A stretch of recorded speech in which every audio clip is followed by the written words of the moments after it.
मेरा नाम सिकंदर है। मैं तहसील कराची का रहने वाला हूँ। बतौर शेफ़ काम करता हूँ फेस रेस्टोरेंट पे 15 साल से। और यहाँ पे सोबत बनाता हूँ। डेरा समील खान की खसूसी सोबत है, अच्छी है। सोबत एक रवायती डिश है, हमारी ये खान में बहुत पसंद करते हैं। इसे बनाने के लिए हमें पहले पतीले में घी डालना पड़ता है, उसके बाद प्याज डालते हैं, हम प्याज ब्राउन करते हैं, फिर उसके बाद हम टमाटर डालते हैं, फिर उसको हम भुनी लगाते हैं, उसमें मसाले जात वगैरह डालते हैं। उसके बाद हम मुर्गी डालते हैं, फिर उसको अच्छी तरह बुनाई करते हैं। जब उसकी खुशबू आ जाती है फिर हम उसको पानी लगाते हैं, अच्छी तरह बनाते हैं।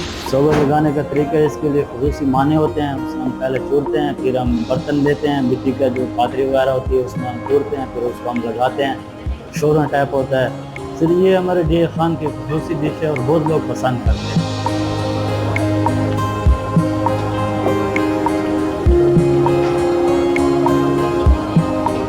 सोबत मिसाल है, देसी सोबत बनती है, गोश्त मटन सोबत बनती है, बीफ सोबत बनती है, बटेर सोबत बनती है। बाकी प्यार मोहब्बत से इकट्ठे बैठ के खाते हैं लोग, इसलिए भी ज़्यादा पसंद की जाती है।